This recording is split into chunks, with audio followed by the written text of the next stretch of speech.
Καλημέρα σας. Καλημέρα, χαίρετε. Σήμερα λοιπόν έχουμε μία ερώτηση για σας που μπορεί να την έχετε κι εσείς για σας και ίσως για πολλά χρόνια. Ποιος είναι ο σκοπός μου? Έχω καμιά αποστολή? Λοιπόν, καλώς ορίσατε στο μάθημα 62 που μας αποκαλύπτει ποια είναι η αποστολή μας. Η οποία είναι για όλους. Είναι μία αποστολή για όλους ίδια. Η συγχώρεση είναι η αποστολή μου ως φως του κόσμου. Είναι η συγχώρεσή σου που θα φέρει τον κόσμο του σκότους στο φως.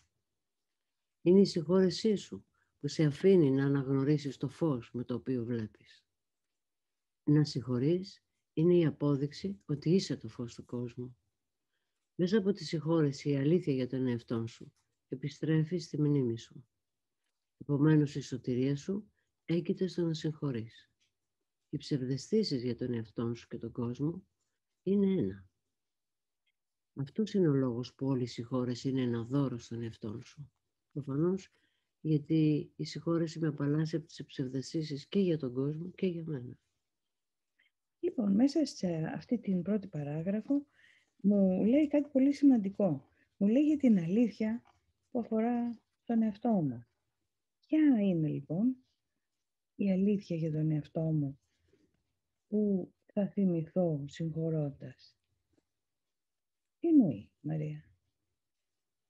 Σημαίνει ότι δεν γνωρίζω την αλήθεια για τον εαυτό μου. Προφανώς ζω μες στην ψευδαίσθηση και εάν συγχωρήσω θα τη θυμηθώ. Που σημαίνει ότι όταν δεν συγχωρώ εμποδίζομαι να δω την αλήθεια.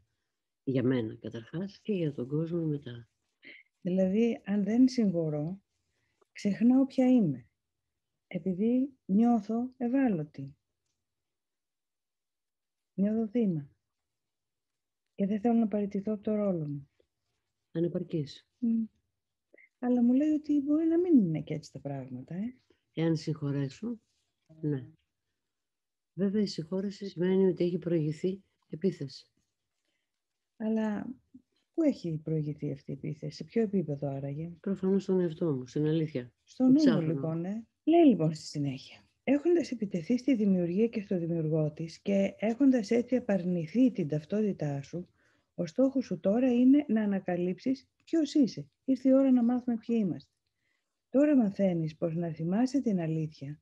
Πώς να θυμάσαι την αλήθεια. Διότι η επίθεση πρέπει να αντικατασταθεί από τη συγχώρεση, έτσι ώστε οι σκέψεις της ζωής να μπορέσουν να αντικαταστήσουν τις σκέψεις του θανάτου. Μας λέει εδώ ότι η άρνηση της αληθινής μου ταυτότητας πρώτον είναι μια επίθεση εναντίον της δημιουργίας και δεύτερο ένα είδος θανάτου που βιώνω.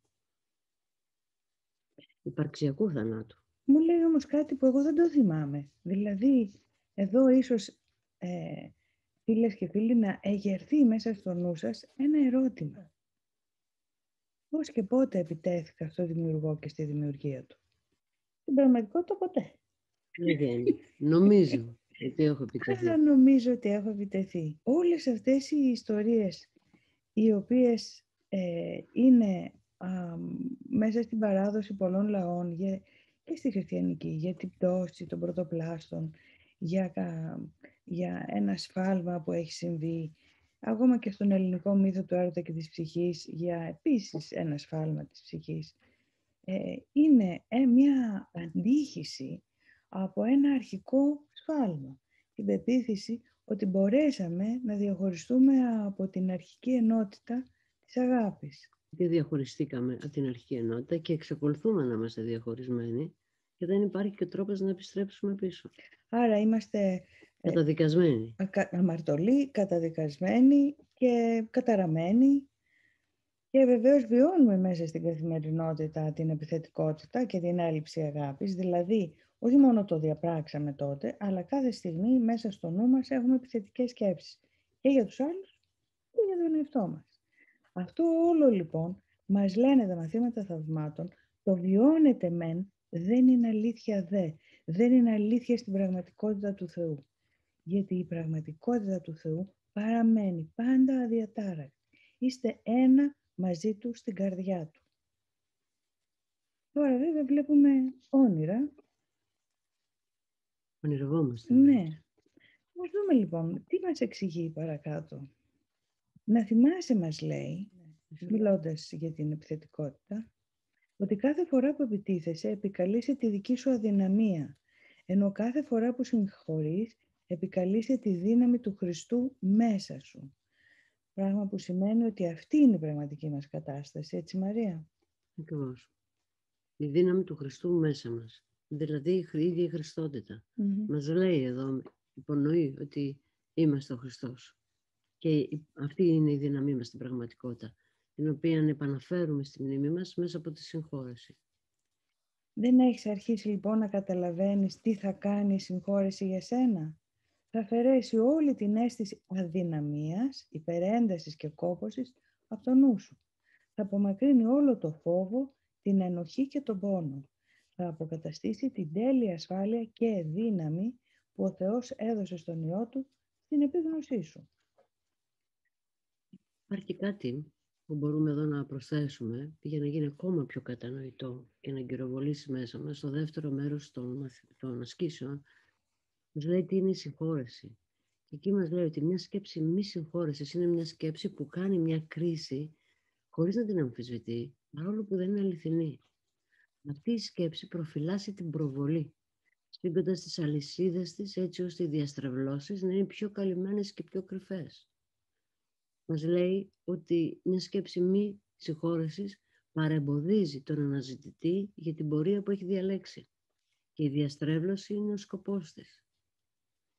Μας λέει ότι υπάρχει μια παγιωμένη προβολή από τη σκέψη μη συγχώρεσης, η οποία μας βασανίζει, δηλαδή πάγια προβάλλουμε προς τα έξω σκέψεις που έχουμε, αμυντικές, επιθετικές, σκέψεις που είναι έλλειπης και ζητάμε ο κόσμος έξω να μας καλύψει τις ανάγκες μας. Και αυτή η κατάσταση αυτή η παγία κατάσταση, η παγιωμένη κατάσταση, είναι μια μόνιμη προβολή και από κάτω της συντηρείται από τις σκέψεις της μη συγχώρεσης και αυτές οι σκέψεις εμποδίζουν να βρούμε, να ξαναθυμηθούμε, να βιώσουμε τη δύναμη που έχει η αληθινή μας ταυτότητα. Άρα, κάθε σκέψη άρνησης συγχώρεσης και σκέψη επιθετικότητας ενισχύει την αδυναμία μέσα μας, ενώ αντίθετα υπάρχει μέσα μας η τέλεια δύναμη του Χριστού, δηλαδή η αταραξία, η ασφάλεια, η δύναμη. Και η ειρήνη. Και η ειρήνη. Γιατί χωρίς τη συγχώρεση δεν μπορούμε να πάμε στην ειρήνη. Δηλαδή η μη συγχώρεση εμποδίζει την ειρήνη. Γιατί μας συντηρεί σε μια κατάσταση εσωτερικής αντιπαλότητας με αυτόν που δεν συγχωρούμε και κατ' επέκταση αντιπαλότητας με εκείνο το κομμάτι μέσα μας, το οποίο είναι πάντα γαλήνιο, ακέραιο και αθώο. Αναρωτιέμαι λοιπόν, υπάρχει μέσα μου λοιπόν η τέλεια ασφάλεια και δύναμη του Χριστού, όπως μου λέει στο μάθημα αυτό? Και η απάντηση ίσως είναι σε έναν άλλο διάλογο. Αναρωτιέμαι, τι θα έλεγαν μεταξύ τους, ας πούμε, διαβάζοντας αυτό το απόσπασμα, ο Καζαντζάκης και ο Γκάντι. Θα έλεγαν πράγματι ότι, όπως μας το είπε, όταν δεν συγχωρείστε είστε σε κατάσταση αδυναμίας, ενώ όταν συγχωρείτε είστε ταυτισμένοι με τη Χριστότητα μέσα σας. Για να δούμε τι διάλογο θα μπορούσαν να κάνουν μεταξύ τους. Τι θα έλεγαν μεταξύ τους για τη συγχώρεση? Θα έλεγε ο Καζαντζάκης, δεν το φοβάμαι το Θεό. Αυτός καταλαβαίνει και συγχωρνάει. Τους ανθρώπους φοβάμαι. Αυτοί δεν καταλαβαίνουν και δεν συγχωρνούν. Και θα το απαντούσε ο Γκάντι. Ναι, η ικανότητα να συγχωρείς είναι προσόν του δυνατού. Οι αδύναμοι ποτέ δεν συγχωρούν. Και βλέπουμε λοιπόν δύο μεγάλα πνεύματα πώς συμφωνούν με τα μαθήματα θαυμάτων. Γιατί την αλήθεια όταν τη βρουν όλοι το ίδιο θα πούν. Ας είμαστε ευτυχείς λοιπόν να αρχίσουμε και να τελειώσουμε αυτή την ημέρα με την εξάσκηση της σημερινής ιδέας και να τη χρησιμοποιούμε όσο το δυνατόν πιο συχνά όλη την ημέρα. Θα σε βοηθήσει να κάνεις την ημέρα σου τόσο ευτυχισμένη όσο ο Θεός σε θέλει να είσαι. Και θα βοηθήσει εκείνους που είναι γύρω σου, καθώς επίσης και εκείνους που φαίνονται να είναι μακριά στο χώρο και στο χρόνο, να μοιραστούν αυτή την ευτυχία μαζί σου. Δηλαδή μπορεί η συγχώρεση, μας λέει, να υπερβεί το χώρο και το χρόνο. Πώς? Να, ένα ωραίο ερώτημα θα μπορούσατε να θέσετε. Δεν το βάζουμε ως ερώτημα να απαντήσουν και να απαντήσουν. Κάποια στιγμή. Έτσι που ο νους να ασχοληθεί λίγο παραπάνω με αυτό, αντί να το παίρνει έτοιμο. Ωραία. Πώς μπορεί η συγχώρεση, αφού μας λέει ότι μπορεί να αγγίξει πέρα από το χώρο και το χρόνο τους άλλους? Τι σημαίνει αυτό? Κρατήστε το, απαντήστε είτε σήμερα είτε κάποια άλλη μέρα, βάζουμε το ερώτημα και το αφήνουμε. Και θα το απαντήσουμε. Θα το απαντήσουμε. Αλλά ας γίνει έτσι ένας διάλογος μεταξύ μας. Μπορείτε στο chat, μπορείτε να στείλετε ένα email. Τι στοχάζεστε? Λοιπόν, ας πάρουμε. Ας δούμε την πρακτική εφαρμογή λοιπόν. Ναι, πώς θα το κάνουμε πράξη? Όσο πιο συχνά μπορείς με τα μάτια σου κλειστά, αν είναι δυνατόν, λέγε στον εαυτό σου σήμερα τα εξής. Η συγχώρεση είναι η αποστολή μου ως φως του κόσμου. Θα ήθελα να εκπληρώσω την αποστολή μου για να μπορώ να είμαι ευτυχισμένος. Μετά αφιέρωσε 1-2 λεπτά να συλλογιστείς την αποστολή σου, την ευτυχία και την απελευθέρωση που σου φέρνει. Άφησε παρόμοιες σκέψεις να έρθουν ελεύθερα στο νου σου, γιατί η καρδιά σου θα αναγνωρίσει αυτά τα λόγια και στο νου σου βρίσκεται η επίγνωση ότι είναι αληθινά.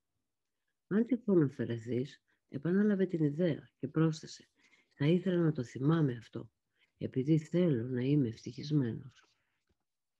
Νομίζω ότι η πρακτική εφαρμογή είναι ο διαλογισμός που κάνουμε. Ναι, είναι μια ευκαιρία για πρακτική εφαρμογή. Είναι μια ευκαιρία για πρακτική εφαρμογή. Λοιπόν, από αυτή την ευκαιρία να έρθουμε σε επαφή με τη δυνατότητά μας να συγχωρούμε από ένα γαλήνιο και ήσυχο κέντρο μέσα μας.